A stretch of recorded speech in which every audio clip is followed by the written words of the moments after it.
will be sitting down with some senior developers and breaking down some of the most popular technical tasks out there for evaluating job seekers. These tech tasks will be scored by a number of factors: the costing for the company, the effectiveness in rating a candidate's capability, the task's fakeability, its relevance, and its popularity. This will be a really interesting series which should give a range of perspectives on the current methods of hiring within the tech industry.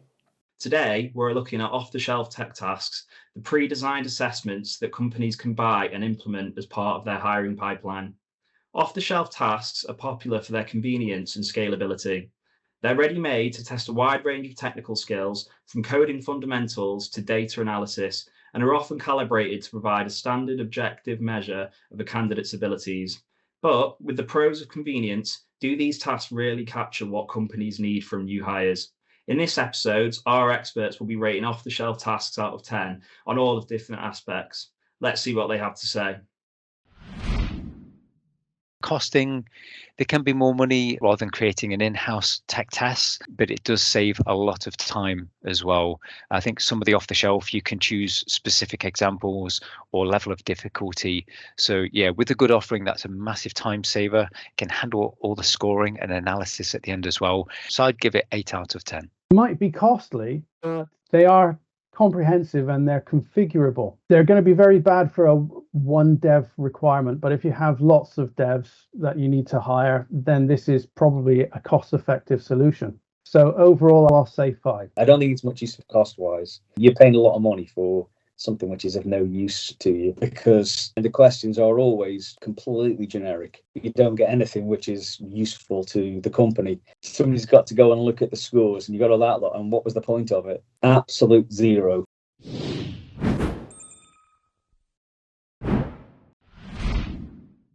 Some of these off-the-shelf tech tests are really valuable because they can quiz things that you may not come up with in-house. They're going to cover some other things, maybe more advanced topics, other related topics that have just not been considered in-house. So I'd give that 9 out of 10. This can be a more overall test of your skills as a developer, so they can be quite effective, but it can also be weak. You know, you can have tests where you don't have access to the internet because it's offline. This becomes unrealistic in terms of what people do on a day-to-day basis. So for effectiveness, I'm still going to give it an 8. Yeah, in reality, a lot of coding is let's go and Google and copy and paste the answer. Testome especially is the definition of please go and copy and paste the question and then get the answer back. I've had Testome a lot, and yeah, so you can recognize the questions. So it's like I've already done this one 3 times. And say with 2.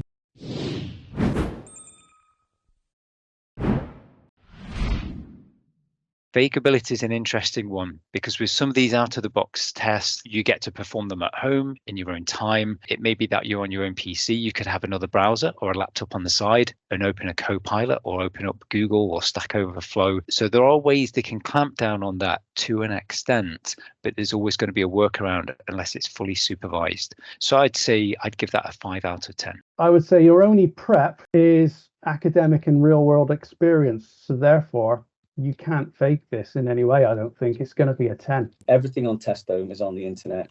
And because so many people have done Testome, those questions are all over the internet. And even all the other ones like Gorilla, they're all on there as well. It's absolute zero.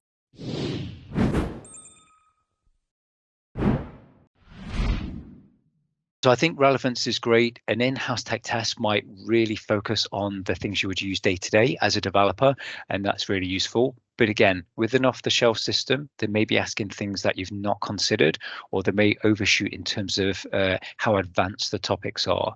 So it may be slightly less relevant, but it may have a broader coverage, which is still useful. So I'd give that 7 out of 10. I think you get an academic overview of someone with tests like this, but I don't think they're particularly good if you're not picking the right questions and you're tailor making it to your own company's requirements. Then the relevance is just going to get lower and lower. I would still give it a 7 overall.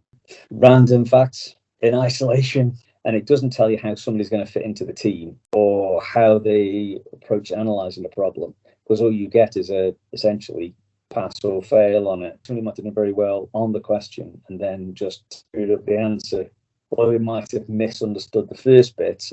And having human there goes, no, it's red, not blue. Ah, right, okay, yeah, 0. They're a complete waste of time.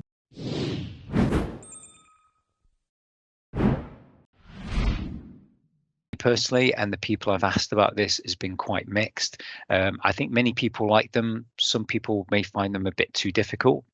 Some of these tests can be quite upfront about saying we're not expecting you to answer everything, just answer what you can. So sometimes they do overshoot and they are quite tricky, and I think that can put some people off.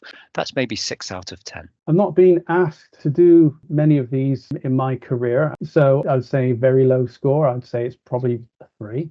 It's easy to do. You can copy and paste it from everywhere, and it takes about 5 minutes. Oh, we locked the screen down, and you're like, congratulations, I have more than one device in my house. You might have locked that screen, but you haven't locked this one, that one, that one, that one. The security aspect of it is a complete farce.